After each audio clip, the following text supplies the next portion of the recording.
All right, welcome to Northwestern Voices. Today I'm here with my friend and colleague, Nona Iverson.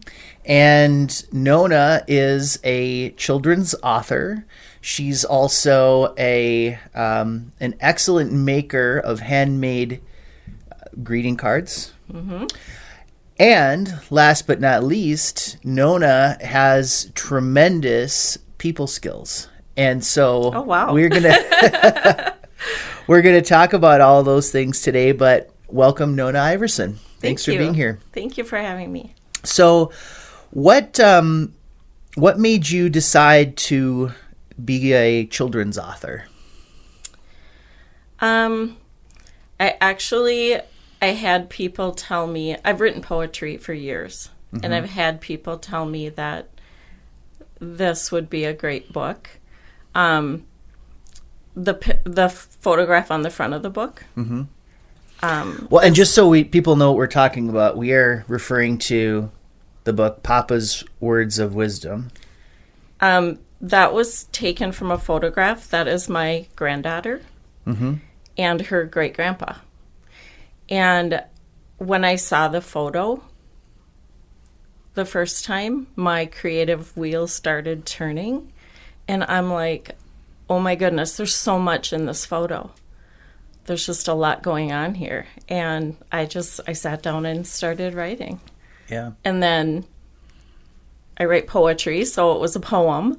And then I had people, mainly family, friends, saying, you should get this published. It's really good. Yeah. And that the publishing process is kind of scary. So it's like, as a writer, when you write something, it's kind of like your child. It's like you're putting your child out for the world to like or dislike. And so there's a little bit of fear involved in that. But everyone kept encouraging me, and then I did. I finally contacted a publishing company, and they did it right away. Yeah. They say that a picture is worth 1,000 words, right? Mm-hmm. And this is such a nice image. I mean, it ultimately was illustrated by the publisher, but the photograph or just the image of itself just says so much. What do you think that the image conveyed or inspired in you? Well, the fact that it's a great-grandfather, too, and not just a grandfather. I'm a grandma.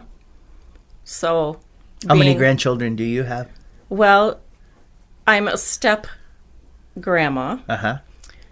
And so between my husband and I, we have 15 grandchildren. That's a lot of presents. And 3 great-grandchildren. Okay. But just the wisdom that we can impart as grandparents onto our grandchildren. And just being a grandma, I've learned through the course of that process how much wisdom I can give to my grandkids, and just different life wisdom in different moments and different circumstances. And so when I looked at this photograph, I just thought, wow, like he's in his autumn or winter years and she's in her springtime.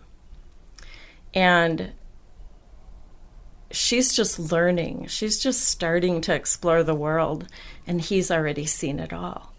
And so how he can guide her through life just in those moments of conversation on the end of that dock. What do you think is special or unique about the grandparent or great-grandparent grandchild relationship that allows for this type of communication? You know, in what way is that special? Well, I think parenting is hard. So like as a parent, it's busy. Life's very busy, and those years fly by really quickly. And you don't, not that all parents don't always take the time with their children, but you kind of don't have time sometimes. And I think as a grandparent, life slows a little bit more, and you pause and really like take in moments easier and better than you did when you were raising your children. Life is just busy, and you're just consumed with that when you're raising kids. But as a grandparent, I realized how quickly now that time went as a parent. So now as a grandparent, I just want to spend quality moments with my grandchildren. Life just slows a little more, and you appreciate those moments more. And so I'm a live in the moment girl. So when I'm with my grandkids, I just soak in those moments. I'm there. I'm all in, whatever it is. I've been a ninja in my yard before with a stick down my back of my shirt with my grandson. Yeah. Like, you can't replace those moments. You know, he was like, I don't know, 6 at the time, and he's 17 now. You know, it's like life goes really fast. And so I think those moments are more appreciated when you're a grandparent. Yeah. And when you're in those moments, I mean, the type of advice that you're giving is probably different than the type of advice that a parent would give a child. Yes. Yeah. In what way is that? Well, you're not necessarily having to discipline. That's the parent's job, you know. So I think we listen maybe better. We've learned from already being a parent that listening is really important and hearing the child and what they have to say. But you can also take kids on journeys that parents don't always take time to do. Because I'm a creative mind when I'm with my grandchildren, I used to, especially when they were littler, we would have story time in bed, but we didn't grab a book. Grandma made it up. And so I would create stories and just start telling it. And I would be improvising off the cuff and creating characters in my head and then bringing them to life in a story. And it was so fun because the kids would be like just hanging on my every word, and I would make it suspenseful and dramatic. And it was a lot of fun. Did you ever think about committing any of those to writing? No, because as soon as they're out and done, they're gone. You know, I didn't record myself saying it. It was, like I said, it was all off the cuff. But the kids enjoyed it. Yeah. And sometimes they would participate in that, too. Do you think that children have an easier time listening to a grandparent than a parent? Yes, I do. And why is that? I think because, you know, again, mom and dad are the disciplinarians. They're busy. And I think grandparents just have more time, or maybe the children think they do. But I think grandparenting, too, is you become an ally, in a sense, to your grandchildren, and they know that you're always going to be there to maybe smooth things over, or maybe they're going to come to you and share something that maybe they don't feel they can go to mom or dad initially and say. And then the grandparent can kind of be a liaison between mom and dad and the child. Oh, that's interesting. Yeah.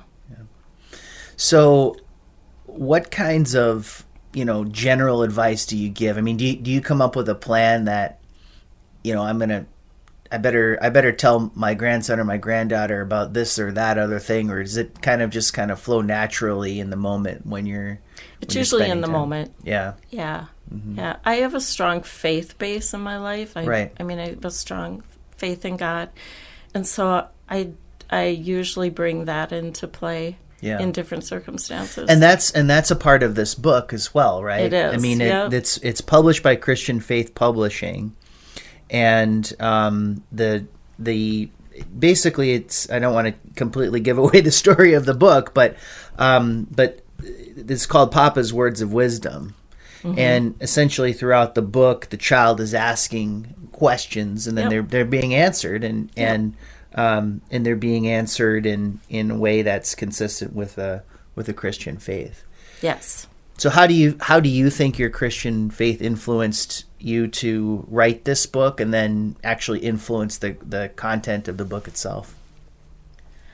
Well, I've been a Christian a long time, since I was a child, and I grew up in a Christian home. I've been writing all my life. I've been writing poetry. And so it was naturally woven into the fiber of all of the poetry I've written over the years. Yeah. And so that's just who I am. And that's how it comes out. So just bring God into it because he's part of my life. And some inspiration as well? Some inspiration too. Yeah, absolutely. Different things. In this particular instance, the photograph. And then just really tapping into that conversation that could be happening on the end of that doc and creating that moment of conversation and what that would look like. And I mean, when you get into your Bible, are there any particular areas that you look to when you're looking for help with your writing? Psalms. I love the Psalms. Yeah. The Psalms. Yep. Yep. So this book was published in 2017, was it, or 2018? I think it was 2017. Okay. But I think I wrote it around 2012.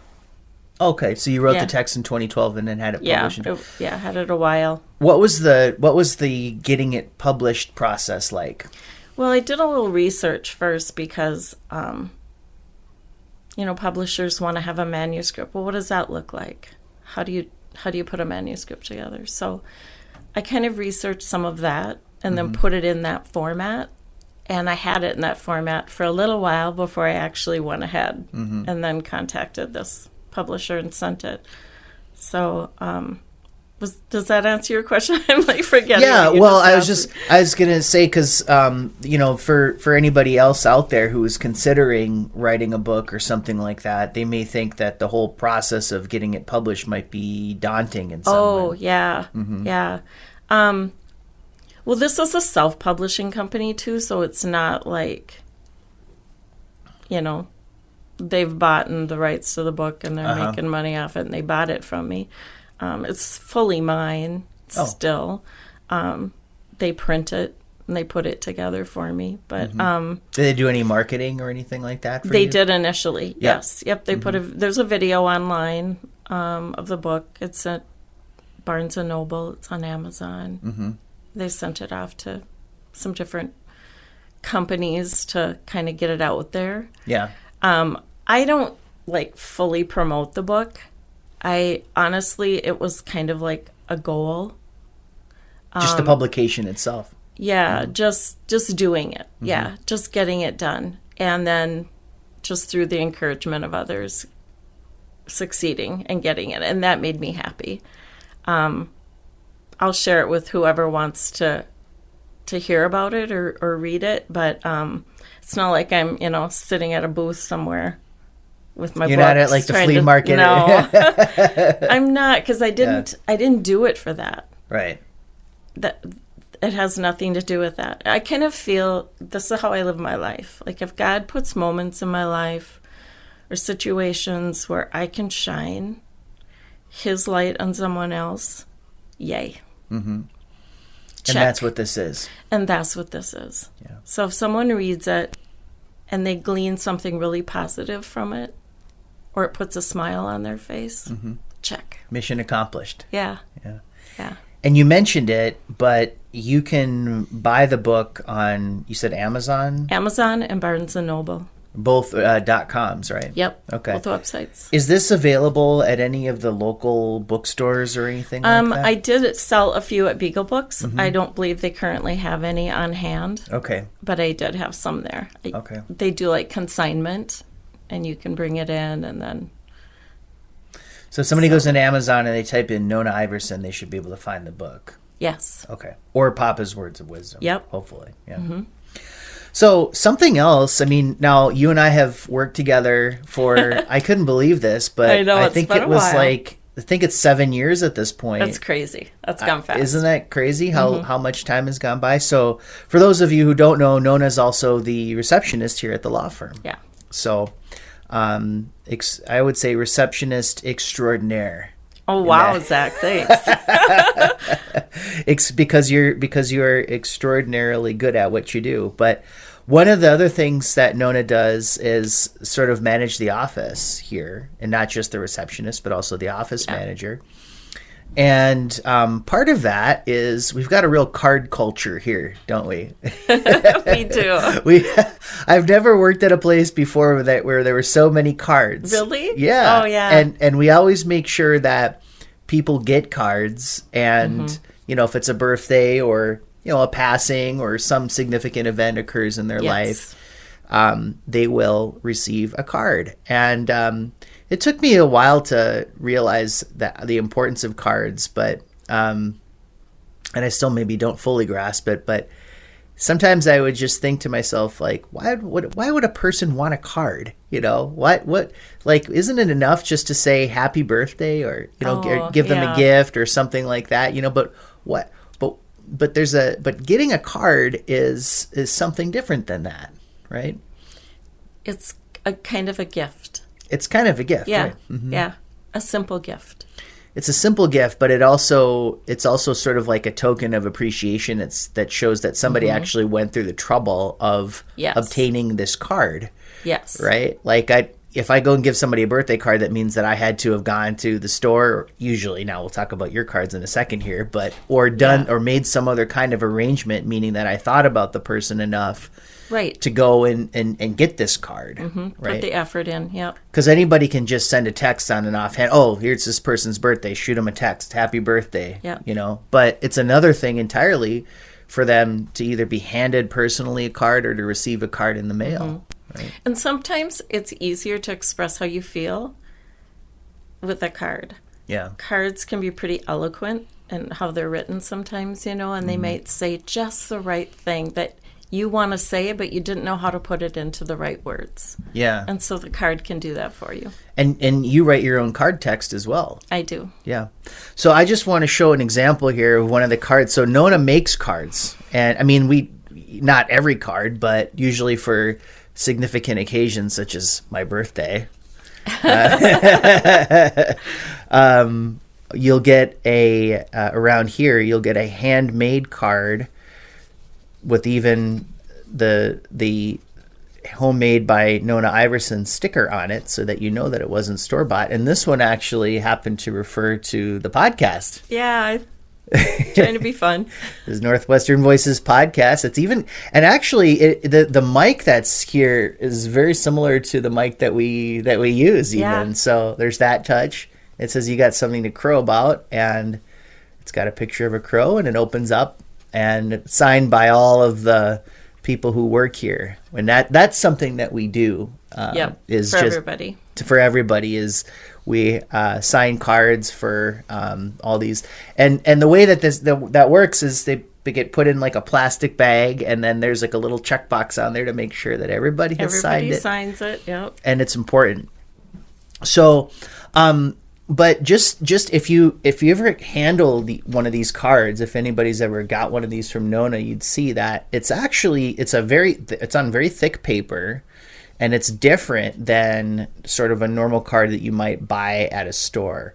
So what inspired you to start making your own handmade cards, and what is your thought process in approaching making a card? I started doing it for family, mainly. My grandchildren, they're just my inspiration for almost all of my writing. Yeah. But I started making them for my grandkids, and I'd write little poems in them and send them off. And then it kind of just evolved to start making them for friends. And then I started making my own Christmas cards.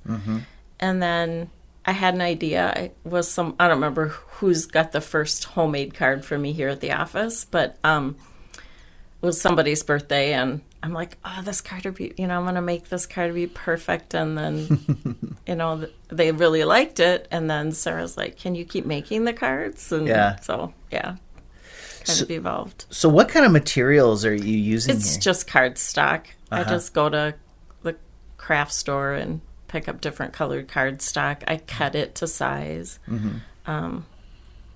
I look online for a lot of my designs too, and I use Pinterest for ideas, for creative ideas. Yeah. But I generally try to cater it to the person, kind of based on maybe their personality or maybe what's going on in their world at the time or just different things. So when you sit down to make a card, do you usually think of the text first, or do you kind of make the card and then it kind of comes to you during the process? That's an interesting question because generally it's the card. But this year when I designed my Christmas card, I got really caught up in the design. And I did one design and I'm like, that's not what I want. I knew the line I wanted to use on the front of the card. Mm-hmm. I want a Christmas that whispers Jesus. Mm-hmm.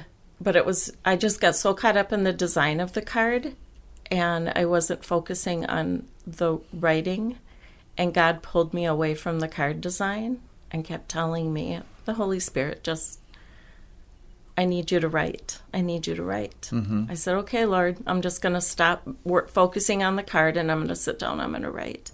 And that's how a lot of my writing happens, is by inspiration. Yeah. A lot of the deep stuff especially. Mm-hmm. So I sat down at the computer and God and I started writing, and the poem came.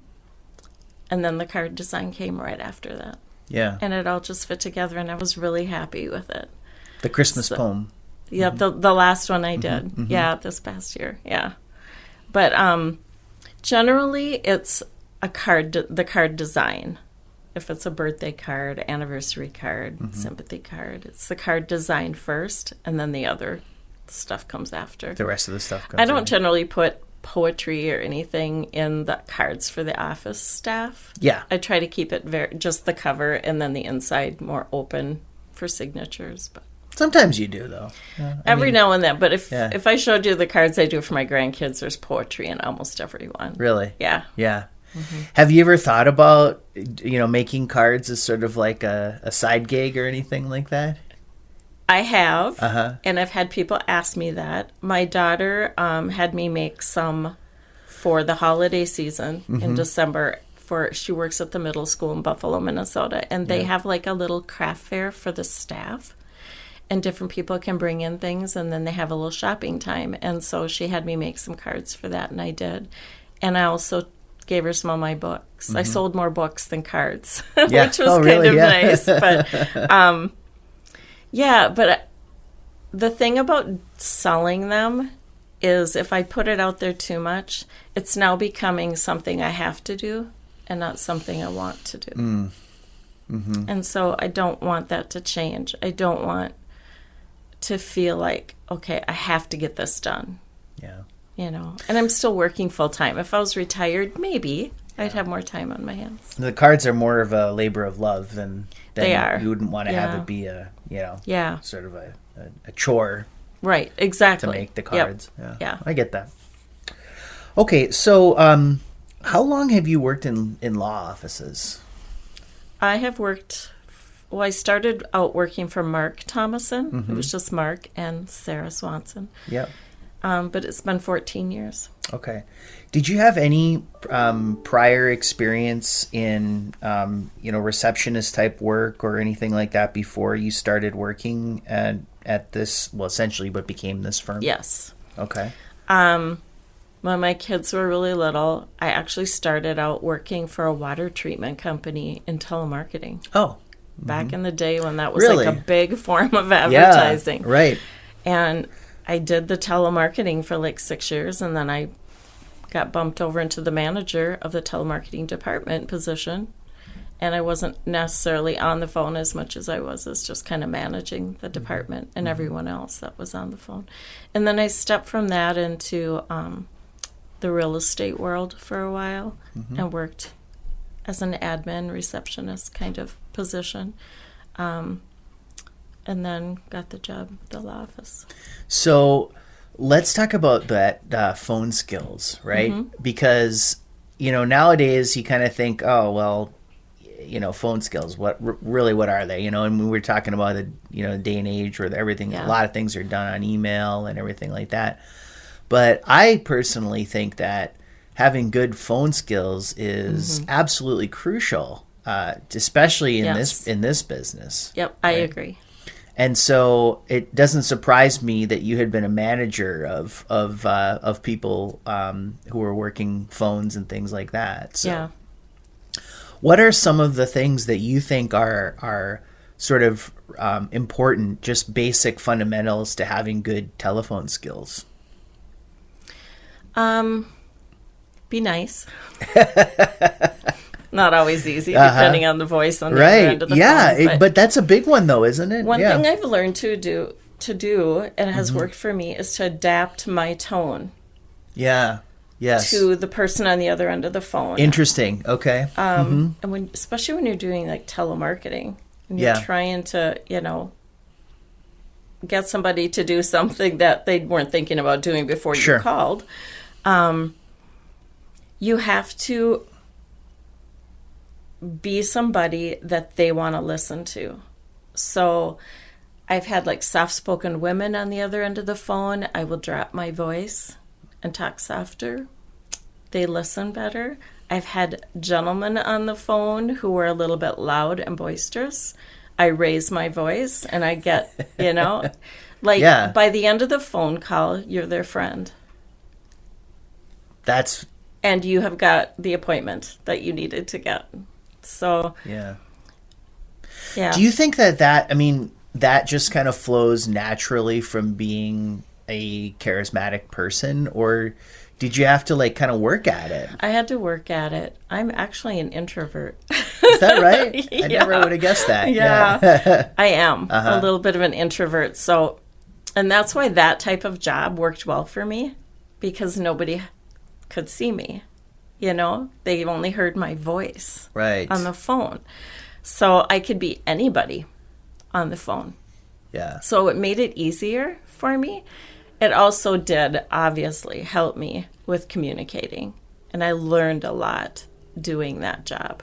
It was a really good basis for then working in an office where now I have to deal with people face to face. It's a different type of skill set.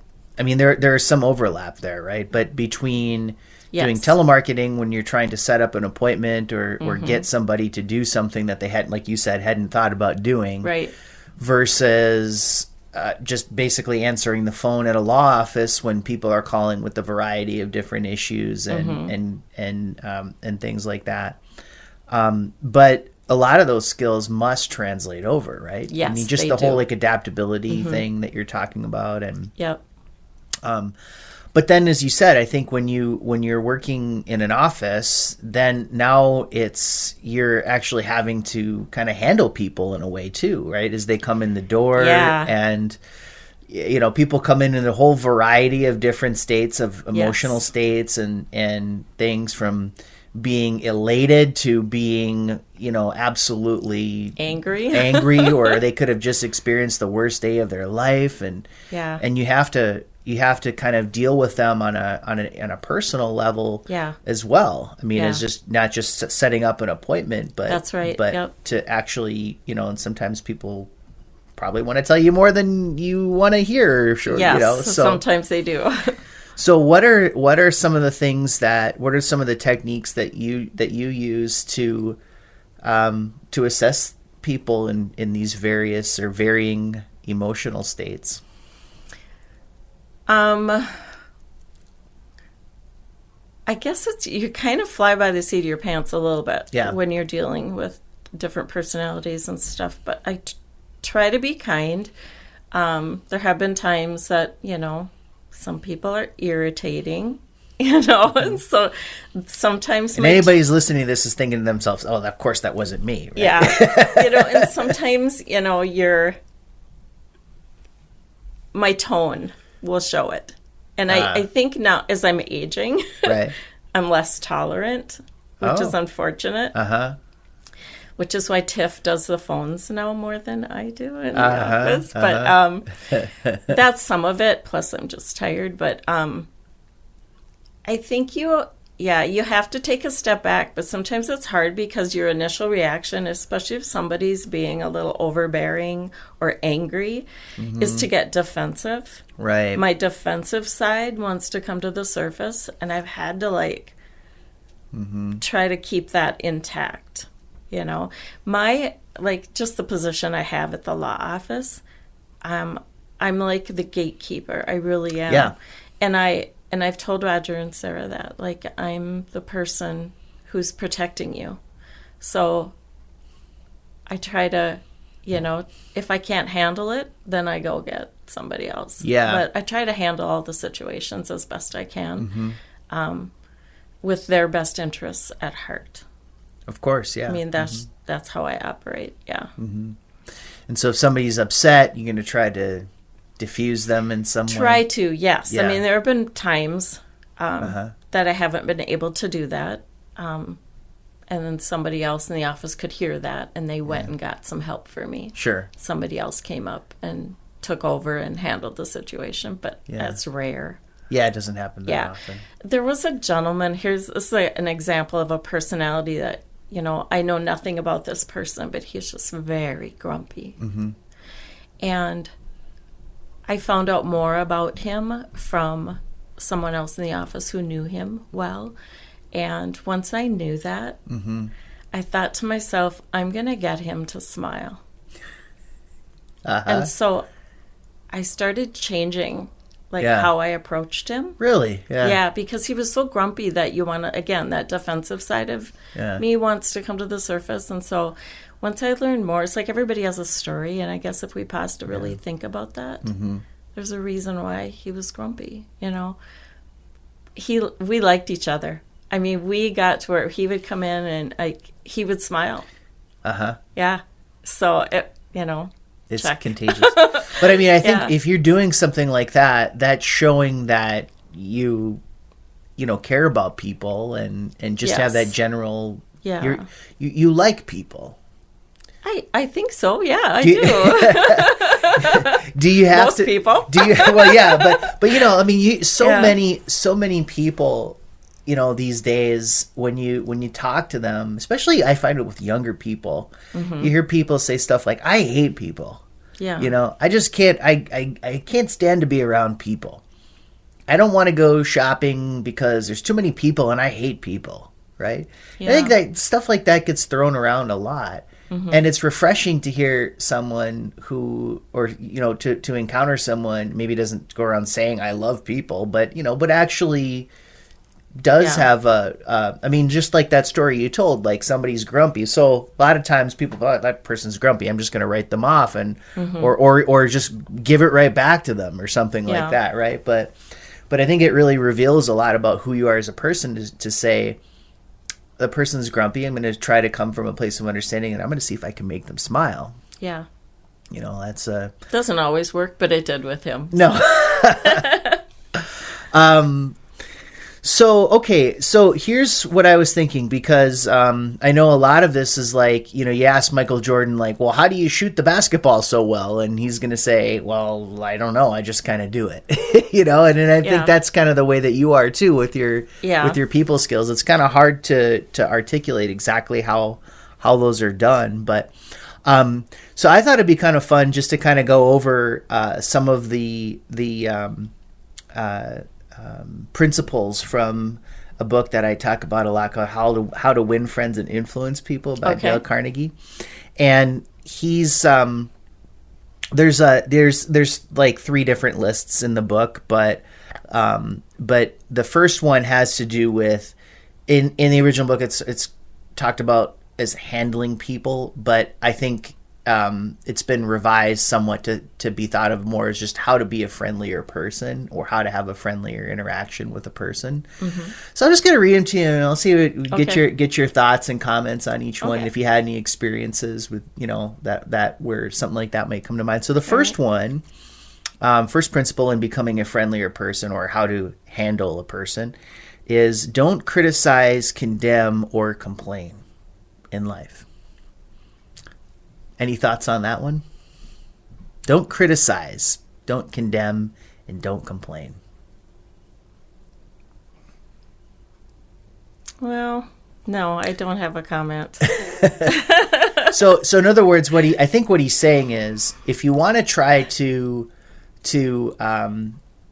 let's say get people to like you, or at least to get a person to the point where they're able to work with you in some way. The proper way to approach it isn't to say something like, well, I wish you wouldn't do that, or you're always doing this, or you're always doing that, and you're just a this, or you're just a that, or that kind of thing. I have done that before, what he's saying not to do. And it's come back to bite me. Yeah. And now you're in a position where you have to apologize because, I was wrong. Yeah. And backpedal a little bit, So I guess I do agree with that statement. It's not always easy. There's a part of my personality not everybody likes, but I'm pretty direct. That's true. So sometimes that directness has gotten me into trouble. And I just see something and it should be this way, and it just comes flying out of my mouth versus really thinking about, which, even though I see it that way and maybe I'm correct, how I say that to someone else could be received badly, depending upon how I say it. I don't always stop and think about that. Sometimes I just, it comes flying out of my mouth. Yeah. Yeah, I'm right. But I think a lot of people have that problem. I could have said it nicer. I could have said it nicer in a better tone. I also think, too, that it's sort of another way, you've heard it said before, I'm sure, that you can catch more flies with honey than vinegar. Yeah. And, so rather than, if you're trying to get the person to do something that you want them to do, or at least you're trying to win them over to the side where you're not like actively fighting with the person, better not to point the finger, condemning, criticizing, complaining about the person, and try to direct the conversation in another way. So right, yep. Be kind, which you said it right off the bat, right? Second one, give honest and sincere appreciation. Does this help? Yeah. I'm an encourager. And I mean, it's kind of obvious with the cards. That's just part of my nature, too, is to encourage people. So I'll be in your corner cheering you on, whatever you've got going on. I think that's important to tell people. Yeah. I was in a small group meeting the other night, and one of the ladies, we're doing our small group, but we're also celebrating our small group leader's birthday coming up. And one of the gals just started articulating how we all feel about our small group leader. She's a very kind person. She's a good leader. Just different things she does well. And it was like, it was good for me to hear that, let alone our leader. Yeah. It just causes an overall good feeling. Yeah, right? We all need that. We all need encouragement. But there's a big difference, I think, between what he's calling honest and sincere appreciation and then flattery, right? Yes. So flattery is kind of just, you want to get somebody to do something, so you're going to say this just to get them to do it, but you don't really mean it. Yeah. Why bother? Right. Do you think most people can sense when you're just trying to butter them up or just the flattery type of thing? Yeah. I think so. Yeah. Although I also think that there's a very small subset of people out there who can't tell the difference and just like to hear anything good said about them. Possibly, right? Yes. Yeah. I can tell the difference. Right. Well, I mean, that's part of, I think part of having good people skills is being perceptive, right? And just, and listening and learning to read people. We won't go through all of them, but another one here is, it says, become genuinely interested in other people. And we've been covering that throughout, but yeah. Is that, and it all comes from a place of honesty, genuineness, and sincerity, I think, because, it's one thing to say, I'm going to write down this person's birthday, I'm going to write down the names of their kids, and I'm going to write down that the person likes, chess as a hobby or something like that, and then just kind of repeat those facts back to them and think that this is going to cause them to think that I care about them, and it's all just sort of a, like a game, right? Yeah, that's not good. But it's to become genuinely interested in another person. That's the key to it. Yeah, to really be kind of a people person. Mm-hmm. So yeah, and I think you need to show up for people. You know, to me, genuineness would be, I mean, I could say, oh, you do this, and oh, that's exciting. But what if I showed up to an event that you were at or you're participating in? Actually, you know, invest a little bit. Investing, yeah. Mm-hmm. Yeah. Here's a simple one, but I think kind of goes unsaid or undone, especially, is simply to smile. Yep. People don't like to be told to smile, though, do they? No. That's one thing I learned with doing telemarketing, too. People can hear a smile on the other end. Over the telephone. Mm-hmm. Isn't that true? Yep. I absolutely agree with that. And, you know, sometimes when, you know, I'm having a difficult conversation on the phone, or if I'm having a hard time, you know, being friendly, I will literally force myself to smile on the phone. Yeah. And you know they can't see you. No, but your voice changes, your demeanor changes. And yeah. Why do you think that is? Well, it's just like, you know, when you're frowning all the time, it takes more energy to do that than it does to smile. I guess that's true. So it just lightens everything. I think when people walk into an office, especially, and they see somebody smiling at them, makes a huge difference than if they walk into the office and the person's scowling and writing in their paper, and then they come up to the desk and then they finish writing in the paper, and then the person looks up and says, "How can I help you?" You know? Yeah. And first impressions are really important. Yes, very important. Yep, and that's a huge part of my job. It says, be a good listener and encourage others to talk about themselves. Yeah, and I prefer that, honestly. That's why this has made me so nervous, too, is I don't necessarily like to talk about myself as much as I would rather hear what other people have to say. But you're doing a great job. Thank you. And I think other people will be interested in knowing how, you know, you've been so successful in lots of different aspects of your life. So you got to be that light and let it shine, right? Yes, exactly. It says, make the other person feel important and do so sincerely, right? Yeah. So it's not just, again, not just this idea of flattery or anything like that, but just to say, you know, that each person does have value. Yes. And that's important in any aspect of your life, on the job, in your friendships, in your relationships. Yeah. Yeah.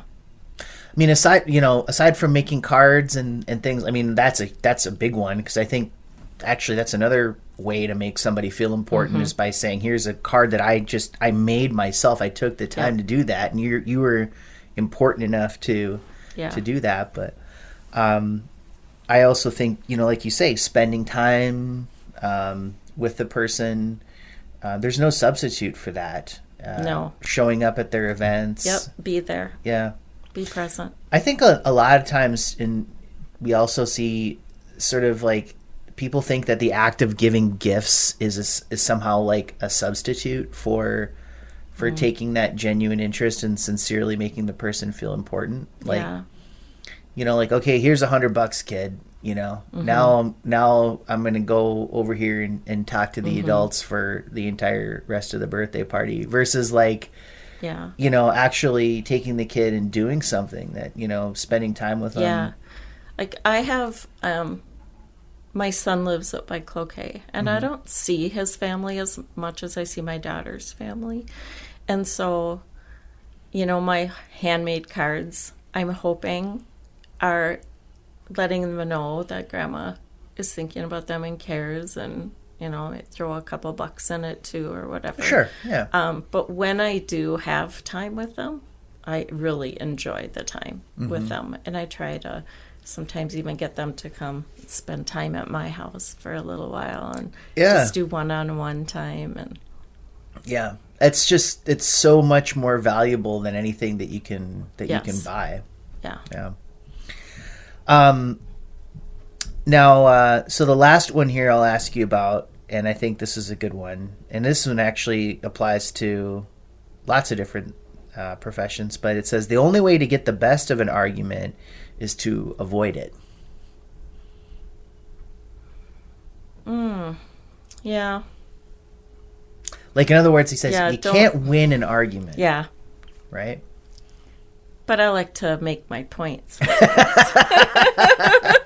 You know, if we're talking about my husband and I. Well, yeah. Well, that's a different relation. So look, we're not necessarily talking about relationship advice here, although it could be. But you know, I think it's. You should avoid an argument for sure. Sometimes it's just better, to say nothing. Yeah. Than to say something and it turn into an argument. Right, like you're even though or you may like chocolate ice cream and I might like vanilla ice cream, you probably aren't going to convince me in an argument that chocolate ice cream is better than vanilla ice cream. Exactly. If you argue with me about it, I'm more likely to think like, gee, I don't really like being around this person because she's trying to convince me of something that I don't want to be convinced of, or that there's nothing that she can say that will cause me to change my belief. Yeah. And so rather, if we're going to have, and this is more, I guess, in the business setting, but if we're going to have a positive interaction, let's try to find common ground. Yes. And avoid those contentious areas. Yeah. I mean, some people have a hard time compromising. Right. You know, you're going to have relationships with people in life that really struggle with that. And so it is better sometimes just to not say anything, not give an opinion on something. If it's just, you know, they're going to stand their ground and not bend. So life has a funny way of kind of forcing us to compromise in some ways too. Sometimes, yes. Yep. I mean, not on everything. Compromise is good too. Yeah, but I mean, you talk about, you know, legal cases or whatever. You know, both sides probably go into it thinking I'm going to achieve a total victory in this case, and you know, usually you don't wind up with that. Right. And I think that's true for most extreme desires that people have. You know, I want to, you know, be a millionaire by the time I'm 30 years old, you know. And wouldn't that be nice? There's nothing that's going to stop me from doing it. Well, I mean, and some people do it, right? Yeah, some people can, yeah. But I think the point is that you really have to try to be comfortable with the way things are. Sort of like you say, live in the moment and understand that things are not, well, certainly it's all in God's control ultimately, right? And so certain things are going to happen that are going to go against what we want to happen. And I think it's how we deal with adversity and trials and things like that strengthens us ultimately. Yep. And so arguing in a sense is sort of, I don't know, it's sort of like you're just not accepting. It's just something that you're not really accepting about your situation, and it creates this sort of festering wound in you. Right, and, being upset and, I don't know.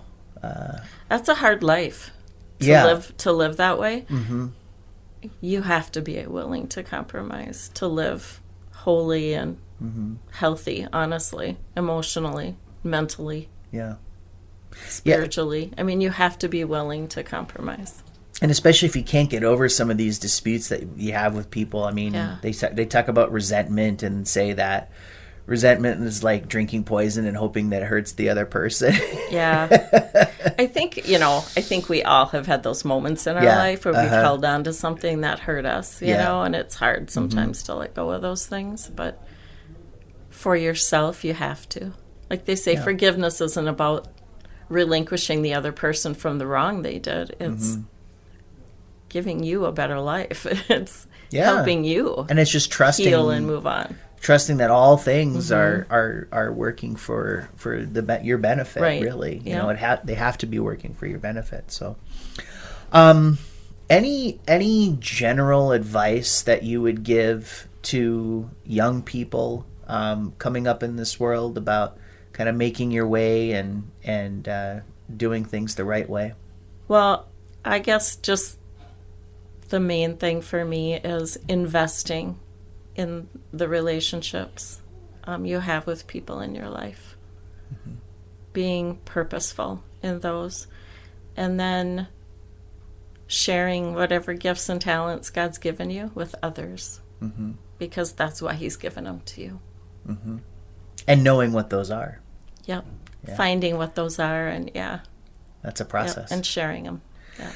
Well, you've certainly found several talents that we've talked about today. So again, the book is Papa's Words of Wisdom. I hope I got that in the shot there. Available on Amazon and also barnesandnoble.com. And I bet you if you called me or the law office, we might be able to hook you up with a copy if you wanted to buy one. Yep. And of course, I'm going to again post or show this beautiful Northwestern Voices birthday card that was presented to me by Nona, and homemade with love, as it says in the back, by Nona. So, Nona, it's been a real pleasure talking with you today. I enjoy working with you immensely. Same here. And I hope that that will continue for a long time, and that you'll continue to be involved in the podcast. So I appreciate it. Yes, thank you for having me, Zach. Thank you.